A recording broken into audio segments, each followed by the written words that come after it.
Hola, ¿qué tal, alumnos? Quiero aprovechar un minuto para felicitar por el compromiso que tienen en las clases virtuales.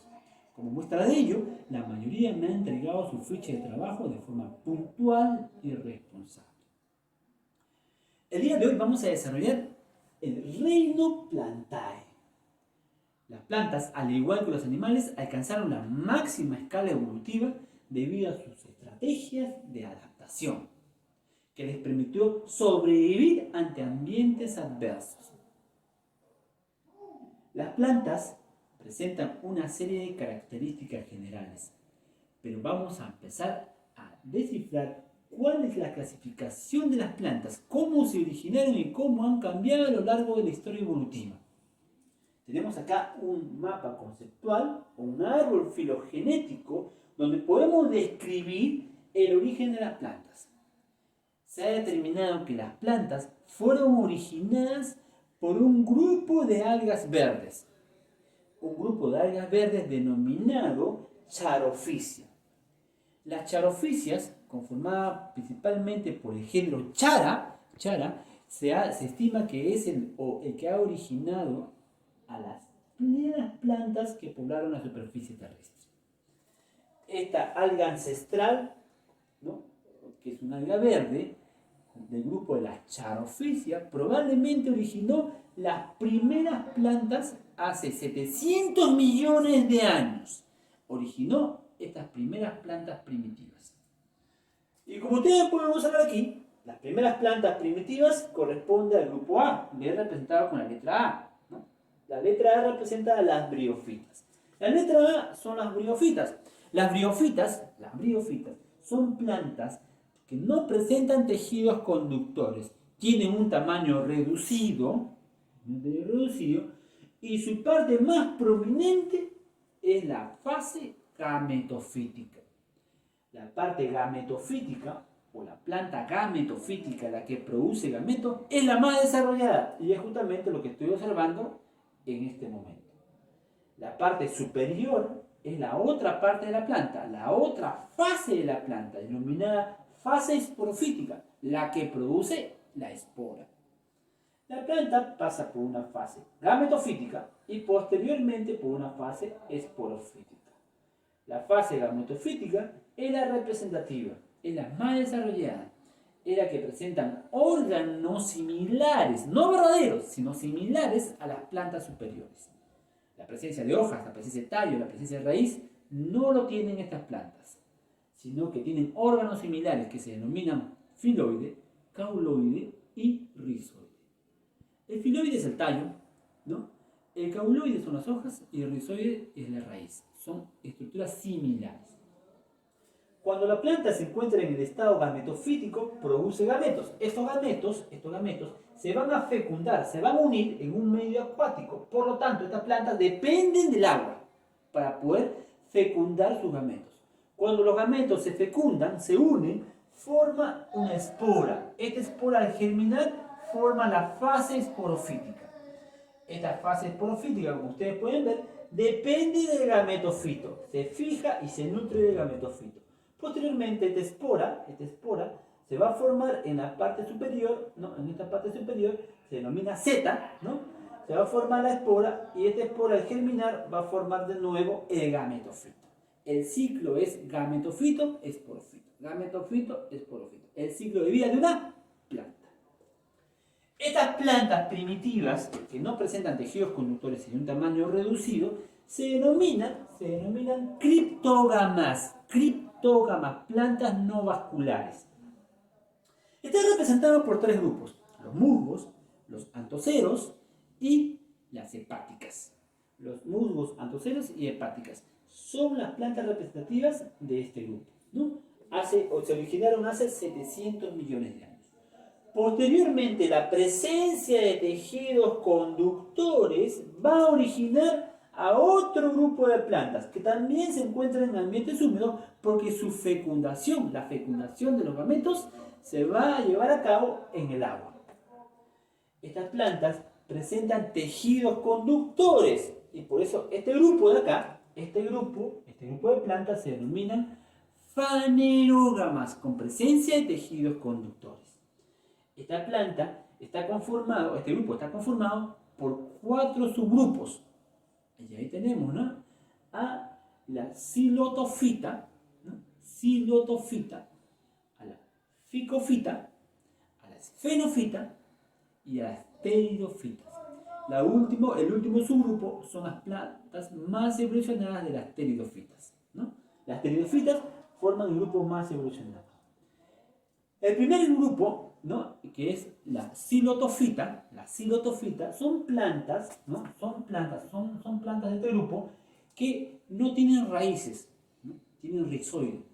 Y no tienen hojas, sino tienen unos bultitos, unas excrescencias, ¿no? Sin presencia de hojas. Tienen un tallo, ¿no? Con un órgano de fijación llamado rizoide y unas excrescencias que se parecen a un brote. No tienen hojas ni tienen raíz. ¿Qué grupo pertenecen? Las xilotofitas. Después tenemos aquí, le habíamos mencionado, a las ficofitas. Las ficofitas, ¿no? Son plantas pequeñas que tienen raíz, una raíz, tienen tallo, pero un tallo cortito, y tienen una hoja también pequeña. Hay varios géneros. Generalmente aquí este grupo es importante porque son plantas nativas del Perú. Tienen el género de isoetes, las selaginelas, ¿no? Son plantas representativas de este grupo, ¿no? Después tenemos al grupo de las esfenofitas. Ahí están el género Equisetum, las colas de caballo, ¿no? Estas plantas de Equisetum o cola de caballo tienen un tallo hueco, ¿no? Con ramas, ¿no? Unas ramas donde tienen las hojitas. Las hojitas son pequeñas también, ¿no? Cuando una planta tiene hoja pequeña se denomina micrófilo. Micrófilo, no te olvides, micrófilo. Estas plantas también forman, vamos a ver, forman esporas, ¿ya? Es lo que vamos a ver después. Y el último grupo son las pteridofitas, que es el de acá. Esta planta es una pteridofita, es un ejemplo de una pteridofita. No voy a dibujar los 4 grupos, ¿no? Sino he dibujado solamente a un grupo, a una planta representativa, ¿no? Así como lo he hecho acá, ¿no? Que hay 3 grupos, pero he representado solamente aquí al musgo. Y esta es una pteridofita. ¿Cómo se llama? Helecho. El helecho justamente tiene un tallo corto, un tallo corto, vertical, que es el de acá, tiene un tallo horizontal que se llama rizoma, subterráneo, y tiene raíz, ¿no? Se reproduce de forma sexual por medio del rizoma, que es el tallo subterráneo, se reproduce de forma sexual por medio de esporas, ¿no? Esta parte de acá es la parte más desarrollada justamente de esta planta, de este grupo, ¿no? De este subgrupo, ¿no? De las pteridofitas. ¿Cómo se denomina? Se denomina fronde. El fronde es una hoja compuesta, es una hoja con divisiones, ¿no? Es una hoja muy prominente, es la característica de este grupo de las pteridofitas. Hay varios géneros, ¿no? Adiantum, Polytrichum, hay varios grupos, ¿no? Hay varios géneros de este grupo, ¿no? De estos subgrupos. Ahora, es la característica justamente más representativa. Lo que estamos observando aquí es el esporofito. El esporofito es la parte más desarrollada. De aquí en adelante, la parte esporofítica es la planta más desarrollada. Este esporofito va a formar esporas en la parte del embés. En la parte del embés de la hoja va a formar unos bultitos llamados soros y ahí se van a formar las esporas. Estas esporas caen y al caer germinan y forman el gametofito, que es como una lámina, ¿no? Una lámina verde que está debajo del esporofito. Ese es el gametofito. El gametofito forma gametos y esos gametos se unen y forman el esporofito, ¿no? Es el ciclo de vida de la planta. No es como acá, ¿no? Es el gametofito y se une acá. Acá no. El esporofito es grande y forma esporas. La espora germina y forma el gametofito, que es pequeñito, ¿no? Y forma el esporofito. No se olviden, ¿no? Entonces, esporofito. Estas plantas son esporofitos, ¿no? Esporofitos. Y después, en la evolución, se van a generar las semillas.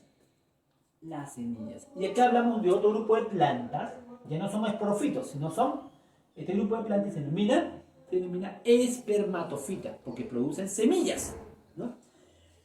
Las espermatofitas se originaron aproximadamente hace 300 millones de años, ¿no? Aproximadamente hace 300 millones de años se generaron las primeras plantas con semillas, ¿no?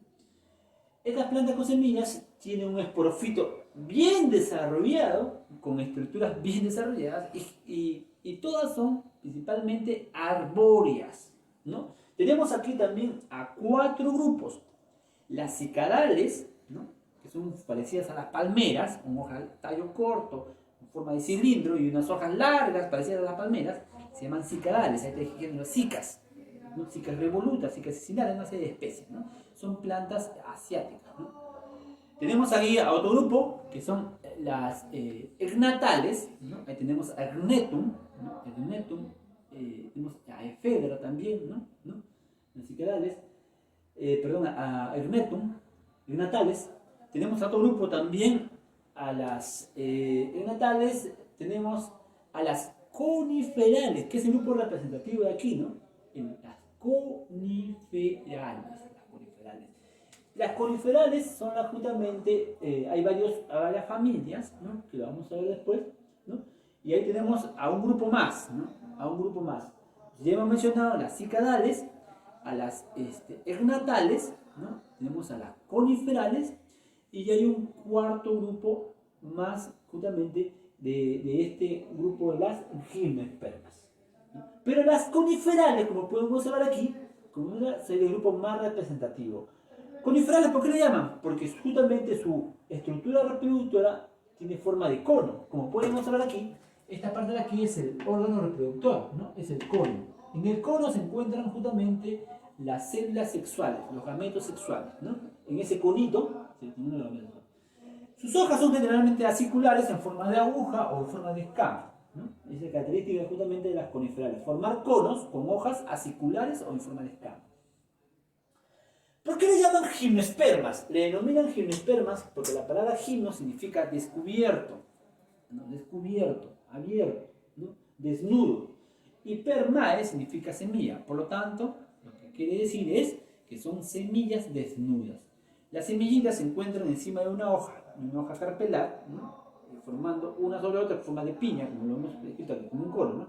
Hojita acá, hoja carpelar, hoja carpelar y forma como un conito, ¿no? Pero esta hoja carpelar tiene que la semilla descubierta, ¿no? La semillita está encima de acá, ¿no? Tiene flores, no se olviden también que estas plantas tienen flores, ¿no? La flor que forma la semillita, pero se encuentra descubierta. A diferencia del otro grupo que tienen semillas encerradas, ¿no? Justamente, y ahí vamos, ¿no? Con el otro grupo, el grupo de las angiospermas, presenta semillas encerradas por una cubierta llamada pericarpio. El pericarpio es una cubierta que le va a dar dos cosas. La primera es alimento a la semilla, al embrión que es la semilla, y también una capa que sirve como cebo para los animales, como cebo, ¿no? O como mecanismo de diseminación para los animales. Los animales van a comer fruto porque hay alimento conformado por pericarpio, ¿no? Ese pericarpio justamente es carnoso, es nutricional para los animales, se lo comen, pero están incorporando también la semilla. La semilla no se degrada en el sistema digestivo y va a diseminarse cuando este animalito se va a diferentes lugares, ¿no? Disemina la semilla.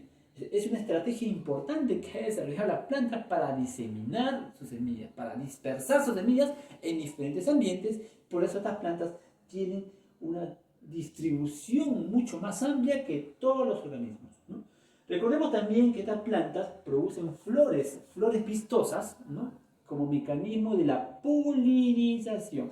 La vistosidad de sus flores, a diferencia de las gimnospermas, les permite polinizar, encontrar unos agentes biológicos, ¿no? Dispersadores como los insectos, ¿no? Entomógama, se denomina entomógama, o como las aves, ornitógama, que van a dispersar sus granos de polen para poder fecundarse, ¿no? Las plantas no se mueven, no tienen capacidad de moverse, ¿no? Sus gametos sexuales no vuelan, no nadan como acá, ¿no? Para juntarse. No vuelan como acá, como las gimnospermas que vuelan los granos de polen, ¿no? Se dispersan y vuelan y los granos de polen se unen al óvulo, ¿no? Pero acá no, en las angiospermas no utilizan esa estrategia, utilizan la estrategia de la polinización, que es el traslado, ¿no? El traslado del grano de polen, ¿no? Que es el gameto masculino, hacia el gameto femenino para poder fecundarse. Ese es el éxito de las angiospermas, la producción de una estructura denominada fruta. Y justamente esa es la parte importante en la clasificación y en los grupos que hemos desarrollado.